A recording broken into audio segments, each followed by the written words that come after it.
Hello friends, आपका मेरे channel धार्मिक व्रत कथा में स्वागत है। आज मैं आपको सीता सीता माता की एक कहानी सुना रही हूँ। जो सीता माता ने क्रोधित होकर इन पांचों को श्राप दिया था, वे हैं तुलसी, गाय, पंडित, कौआ और फल्गु नदी। जो ये पांचों आज भी कलयुग में भुगत रहे हैं। कथा।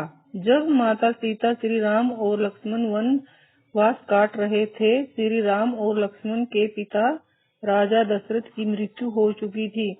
उसी समय पितर पक्ष था और उन्होंने पिंडदान करना था, जो किसी पवित्र नदी के किनारे जाकर होता है। इसलिए ये तीनों गया के फल्गु नदी के तट पर पहुँचे। कहते हैं, जब श्री राम, सीता माता और लक्ष्मण गया के फल्गु नदी के तट पर पहुँचे, तब श्री राम ने पंडित जी को पूजा की सामग्री के बारे में पूछा, जिसके पश्चात श्री राम ने लक्ष्मण जी को पास के गांव में पूजा की सामग्री लेने के लिए भेज दिया। जब काफी समय तक नहीं लौटे, तब श्री राम ने खुद ही जाकर लक्ष्मण की खोज की। वही दूसरी ओर पंडित जी बार बार शुभ मुहूर्त निकल जाने की बात कह रहे थे, पूजा जल्दी करनी होगी। श्री राम तुरंत ही लक्ष्मण की खोज में निकल पड़े। इधर जैसे जैसे समय बीत रहा था, सीता माता की चिंता बढ़ रही थी। समय बीत रहा था, श्री राम और लक्ष्मण लौटे ही नहीं।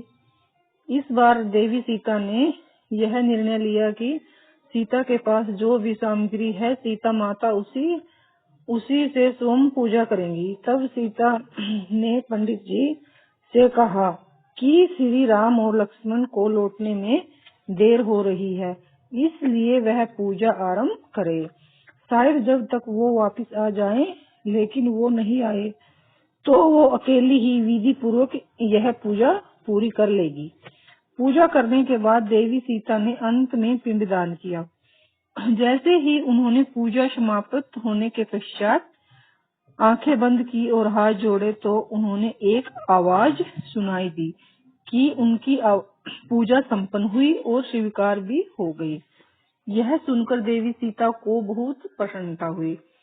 साथ ही उन्होंने इस बात की शांति मिली कि उनकी पूजा सफल हुई।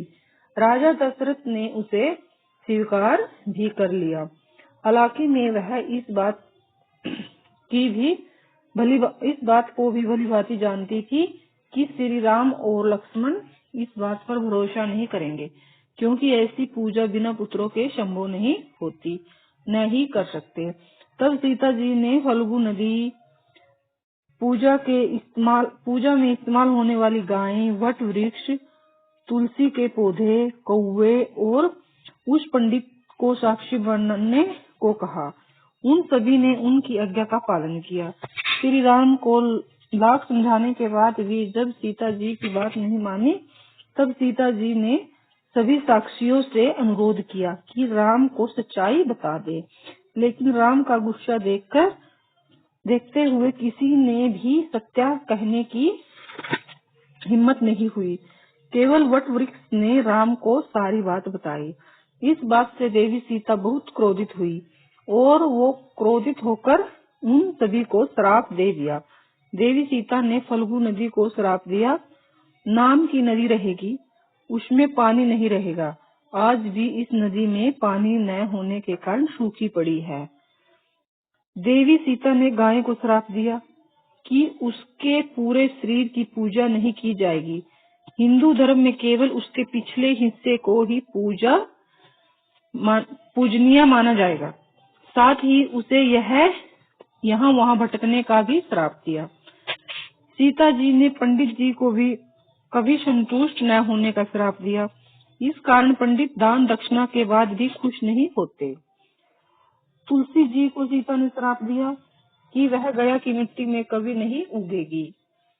सीता जी ने कौवे को हमेशा लड़ झगड़ कर खाने का श्राप दिया था। वट वृक्ष को सीता जी ने आशीर्वाद दिया था कि पिंडदान में इस वृक्ष की उपस्थिति जरूर होगी।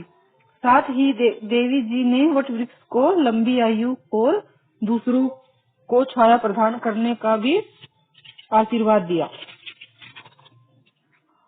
सीता जी ने कहा, पतिव्रता स्त्रियां इस वृक्ष की पूजा करके अपने पति की लंबी आयु की कामना करेंगी। धन्यवाद।